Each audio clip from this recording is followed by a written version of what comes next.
ও প্রিয় ভাই, ফাবুয়াহু ইউহাব্বিদানিহি আও ইউনাসসিরানিহি আও ইউমাজ্জিসানি। এই জন্য সন্তানকে মানুষ করার দায়িত্ব আল্লাহ আপনাকে দিয়েছে।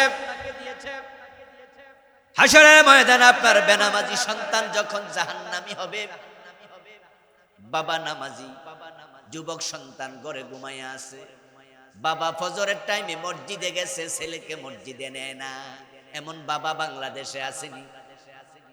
মেয়েটা কলেজে যায়, বোরকা সিলাইয়া দেয় না, চুল ছেঁড়া কলেজে যায়, বুকের সৌন্দর্য পর পুরুষ দেখে, ঠোঁটের সৌন্দর্য পর পুরুষ দেখে।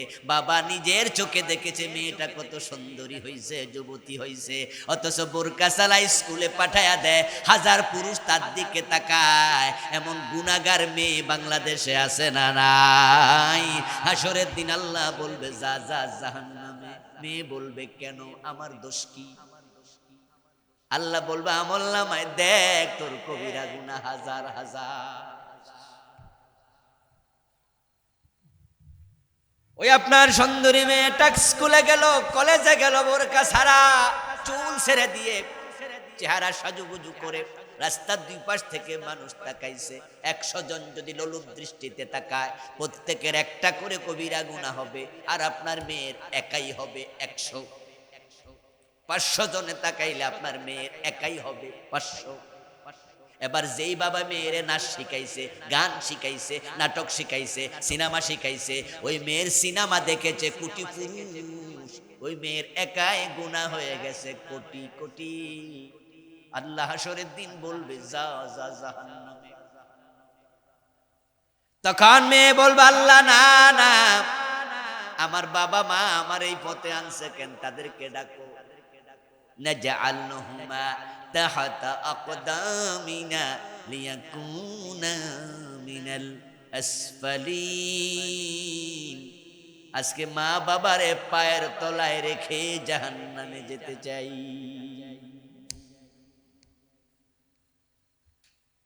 ক্লাস 1-এ পড়ুয়া মেয়েটাকে নাচ শিখাইছে বাবা মা, গান শিখাইছে, শিল্পকলা একাডেমি ভর্তি করছে, ক্লাস 3-তে 4-এ উঠছে, আস্তে আস্তে করে আরো অভিনয় শিখাইছে, 8-9-এ উঠছে। এখন অলরেডি মেয়েটা নাটক করে, সিনেমা করে। এমন মেয়ে কি বাংলাদেশে আছে না নাই? মা বাবা কি তাকে এখান থেকে বিরত রাখতে পারতো না? পর্দা শিখাতে পারতো না? কিন্তু পর্দা শিখায় নাই, উল্টাটা শিখাইছে। এ মেয়ে বলবে আল্লাহ আমার বাবা যদি বোরকা সিলাইয়া দিত আমি জাহান্নামী হতাম না, বাবারে ডাকো। ছেলেকে আল্লাহ বলবে যা যা বেনামাজি জাহান্নামে যা। ছেলে বলবে আল্লাহ আমি জাহান্নামে কেন যাব? আমার মা বাবার কি কোনো দায়িত্ব ছিল না? আল্লাহ সেদিন তাকে জানাইয়া দিবেন, হ্যাঁ আমার রাসূলের মাধ্যমে জানিয়েছি, মুরু আওলাদাকুম বিসসালাতি ওয়া হুম আবনাউ 7 সিনিন। সন্তানের বয়স যখন 7 বছর হয় তখন বাবা মা সন্তানকে নামাজের জন্য আদেশ করো। ওয়াদরিবুহুম আলাইহা ওয়া হুম আবনাউ 10 সিনিন। সন্তানের বয়স যখন 10 হয় তখন নামাজ না পড়লে প্রয়োজনে শাসন করো। যুবক বলবে আল্লাহ আমার বয়স 18, 19, 20, করে ঘুমাইছি, বাবা কোনোদিন নামাজের জন্য শাসন করে নাই।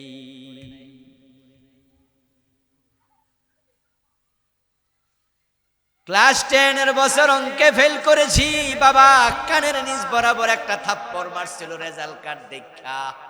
এই বেটা প্রাইভেট পড়াইছি, টাকা খরচ করে পড়াইছি ফেল করার জন্য। বাবার এক থাপ্পড় খাইয়া জিদ উঠছে। পরবর্তী টেস্ট পরীক্ষার আগে অঙ্ক এমন পড়া পড়ছি, অঙ্কতে 80 পাইছি। আল্লাহ আমি তো সেই ছেলে, এক থাপ্পড়ে অঙ্কে পাকা হয়ে গেছে। বাবা যদি নামাজের জন্য একদিন একটা থাপ্পড় দিত, শুধু 5 ওয়াক্ত না আমি তাহাজ্জুদ গুজার হয়ে যেতাম। কিন্তু বাবারে ডাকো, জিজ্ঞাসা করো আমার বাবা আমারে নামাজের জন্য শাসন করছে কি? করে নাই। তো জাহান্নামে একা কেন যাব? বাবারে পায়ের তলায় রেখে যেতে চাই। সন্তানের মামলা, কত বাবা যে জাহান্নামী হবে তার কোনো হিসাব নাই। সন্তান চোর হলো কেন, ডাকাত হলো কেন, বেনামাজি হলো কেন, সিসকেশর ডাকাত না জানি চিন্তাইকারী কেন হলো, এই ব্যাপারে তুমি কি ভূমিকা রাখছো? আল্লাহ হাসরের দিন বলবে, ও বান্দা, আমি তো কোরআনে বলছি কু আনফুসাকুম ওয়া আহলিকুম নারা, জাহান্নাম থেকে তোমার পরিবার পরিজনকে বাঁচাও। তুমি কথা অর্ধেক শুনছো, নিজের জান্নাত খুঁজা ফজরের টাইমে মসজিদে গেছো, অথচ নিজের যুবক ছেলে, নিজের যুবতী মেয়ে, নিজের বউটা বেনামাজি, খবর রাখো নাই। তুমি অর্ধেকটা ইসলাম মানছো, অর্ধেক ইসলাম দিয়া জান্নাত পাওয়া যায় না, তাদের সাথে যাও যাও, তুমিও জাহান্নামে ঢোকো। ফজরের নামাজের ফরজ কয় রাকাত? যারা চুপ করে আছেন তারাও বলুন একটু, ফজরের ফরজ কয় রাকাত? এক রাকাত পড়লে কি সওয়াব মিলে? আপনারে আল্লাহ এক আয়াতে বলছে কু আনফুসাকুম ওয়া আহলিকুম নারা, জাহান্নাম থেকে একা বাঁচিও না, নিজে বাঁচো, নিজের পরিবারকে বাঁচাও। তা আপনি নিজে নিজে বাঁচতে চাইলেন, এদের খবর কি? আলা কুল্লুকুম রাঈন ওয়া কুল্লুকুম মাসউলুন আন রাইয়াতিহি। আমার রাসূল বলছে, সাবধান, তোমরা সবাই দায়িত্বশীল, তোমাদের দায়িত্বের ব্যাপারে তোমাদেরকে প্রশ্ন করা হবে।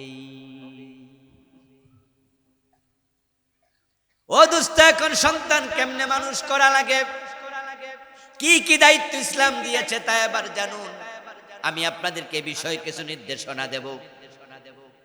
এ বিষয়ে আমি বই লিখেছি, আলহামদুলিল্লাহ। আমার লিখে বইটা 2021-এ প্রকাশিত হয়েছে। 21 গেল, 22 গেল, 23 গেল, 24 চলছে। নাম দিয়েছি আমি ব্যক্তি ও পরিবার গঠন ইসলাম। একটি মোটা বই, 343 পৃষ্ঠা বড়। একজন বাবার দায়িত্ব কি, মায়ের দায়িত্ব কি, সন্তানের দায়িত্ব কি, স্বামীর দায়িত্ব কি, স্ত্রীর দায়িত্ব কি, ভাইয়ের দায়িত্ব কি, বোনের দায়িত্ব কি, বিবাহ করবেন কিভাবে, সব পুরা হোল লাইফ। অনেক বড় বই তো, 343 পৃষ্ঠা, কয়েকশো হাদিস এনেছে। একবারে আমি বইটা শুরুই করছি, সন্তান মানুষ করতে হয় কিভাবে, যেটা আজকের আলোচ্য বিষয় মিলে গেল। আপনারা আমরা যে ভালো সন্তান চাই, ভালো সন্তান আমরা পাই না, কারণ আমরা নিজেরাই তো ভালো মা বাবা হতে পারিনি।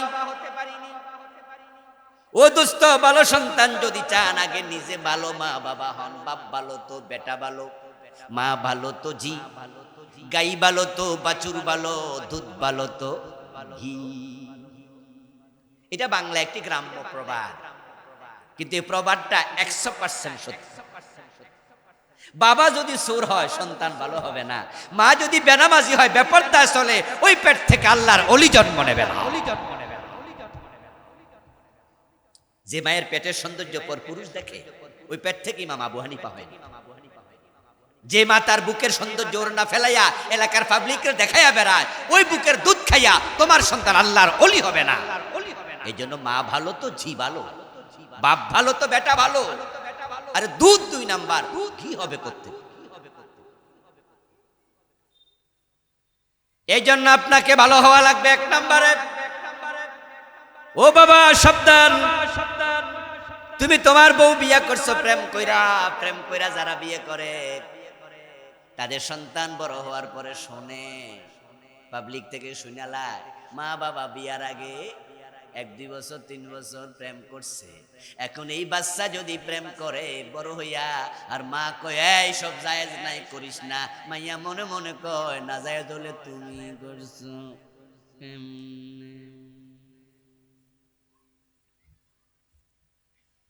ও দোস্ত, আপনি আপনার সন্তানকে অনৈতিক কাজ থেকে বাধা দেবেন, এই নৈতিক শক্তি আপনার থাকবে না।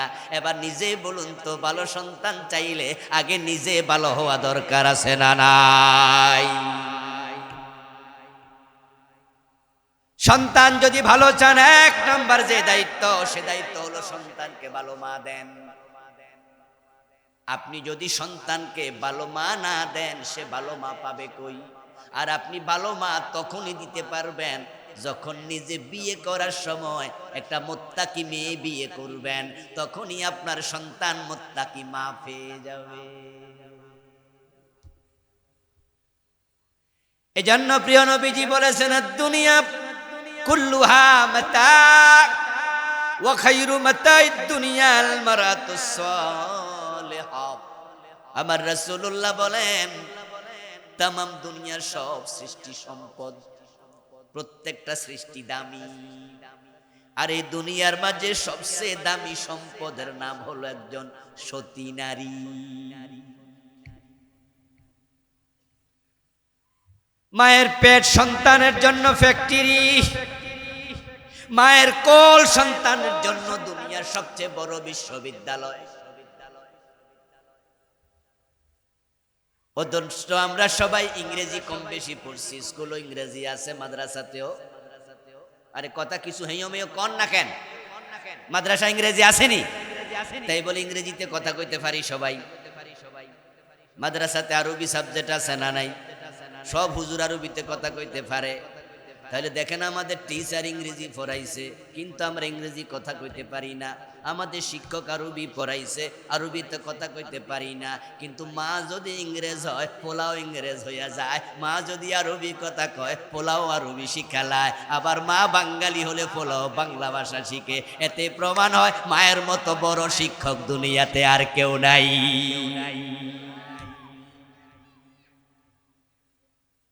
এজন্য মায়ের ভাষাকে বলে মাতৃভাষা। কি বলে? ইংরেজিতে কি বলে? Mother tongue. আরবিতে বলে লেসানুল উম। বাংলায় বলি মাতৃভাষা। মাতৃ মানে কি? বাবা নাকি? মাতৃ শব্দের অর্থ কি? মা, মায়ের ভাষা। এই ভাই, আমরা কার ভাষায় কথা বলি? উত্তর কি হবে? মাশাআল্লাহ, বলেন কার ভাষা? আমরা কথা বলি কার ভাষা? তাহলে আমাদের চরিত্রটা কার চরিত্র? মায়ের। মায়ের কথার প্রভাব, মায়ের আচরণের প্রভাব, মায়ের চরিত্রের প্রভাব, মায়ের কর্মের প্রভাব। সূর্যের আলো যতটা তির্যক ভাবে পড়ে দুনিয়ার দিকে, মায়ের প্রভাব সন্তানের প্রতি থাকে এর চেয়ে আরো বেশি। এজন্য ভালো সন্তান চাইলে প্রথম কাজ, বিয়ে করতে মুত্তাকি মেয়ে বিয়ে করবে না। প্রিয় নবী যে জন্য বলেছেন তুনকাহুল মারআতু লিআরবাইন লিজামালিহা ওয়া লিমালিহা ওয়া লিহাসবিহা ওয়া লিদীনিহা ফাসফার বিজাতিদ দ্বীন তারিবাত ইয়াদাক। আল্লাহর হাবিব বলতেছেন বিয়ে করতে হলে মেয়ের চারটা জিনিস দেখে নিও, এবং মানুষ সেটা দেখে। মেয়ে সুন্দরী কিনা দেখে নিও, মেয়ের বাবার সম্পদ তোমার বাবার মতো আছে কিনা দেখে নিও, মেয়ের বংশমর্যাদা তোমার মতো আছে কিনা দেখে নিও, মেয়ের দিনদারি আছে কিনা দেখে নিও। এই চারটা জিনিস দেখিও। প্রথম তিনটা যদি কমতি থাকে ছাড় দিও। দিনদারি যদি বেশি থাকে, কালো মেয়ে অসুবিধা নাই, বিয়ে করো। গরিবের মেয়ে বিয়ে করো। দিনদারি যদি থাকে, বংশমর্যাদা কম, বিয়ে করো। দিনদার মেয়েকে প্রাধান্য দাও, কারণ দিনদার মেয়ে ঘরে আসবে, তোমার ঘর শান্তিতে ভরে যাবে, তার পেট থেকে আল্লাহর ওলি জন্ম নেবে।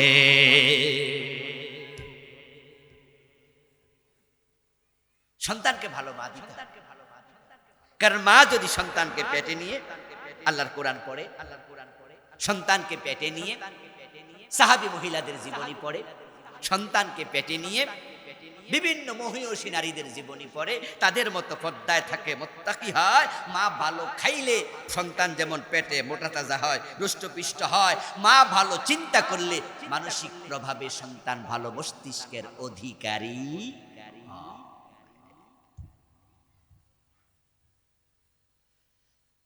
ফারুক আজম ওমর অদ্য দুনিয়ার সম্রাট রাতের বেলায় ঘুমাতেন কম, বরং হেঁটে হেঁটে খোঁজ নিতেন প্রজারা কেমন আছে।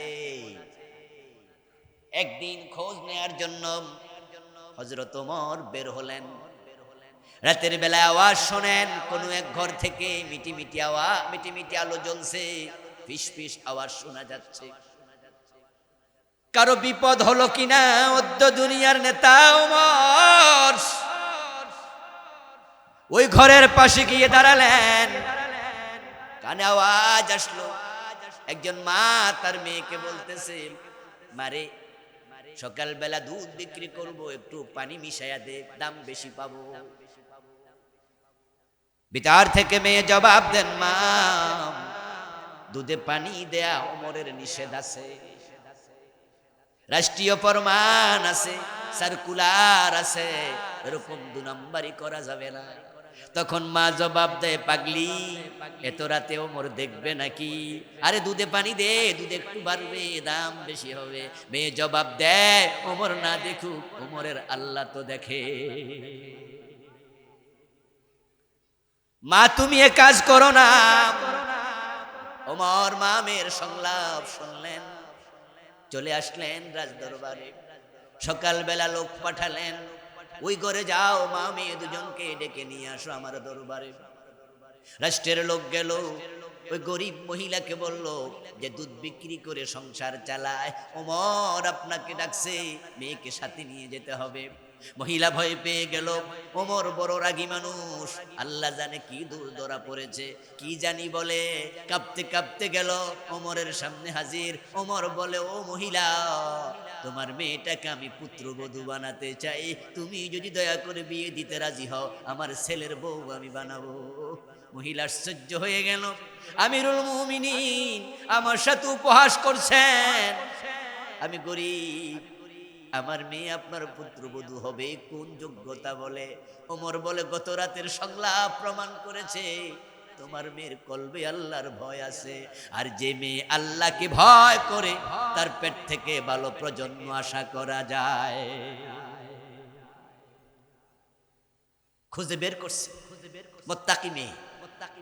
আমাদের দেশে এক সময় কালচারটা ছিল, বাবারা সন্তান বিয়ে করাইতে গেলে আগে বলতে, ভাই সাহেব মেয়ে কোরআন শরীফ পড়তে পারে, ভাই সাহেব মেয়ে পর্দা করে কিনা। আর এখনকার এই কালচার নাই, এখন জিগায় মাইয়া কি পাস, শুধু ফাঁসের খবর নেই। আর যদি কয় যে মাইয়া তো MA pass, primary teacher, high স্কুলের টিচার, কলেজের শিক্ষিকা, যদি বলে বিসিএস কর্মকর্তা, সারছে কাম, তাহলে তো সোনার ডিম পাড়া হাঁস। বিয়ে করার জন্য পাগল হয়ে যাবে, পর্দা করে কিনা জিগায় না, কোরআন পারে কিনা জিজ্ঞাসা করে না, কয়টা প্রেম ভাঙছে, কয়টা করছে খোঁজ খবর নেয় না, ইজ্জত চরিত্র আছে কিনা, পাগল হয়ে বিয়ে করে। এই জন্যই তো এখন সমাজে নাস্তিকের সংখ্যা দিন দিন বেড়ে যাচ্ছে।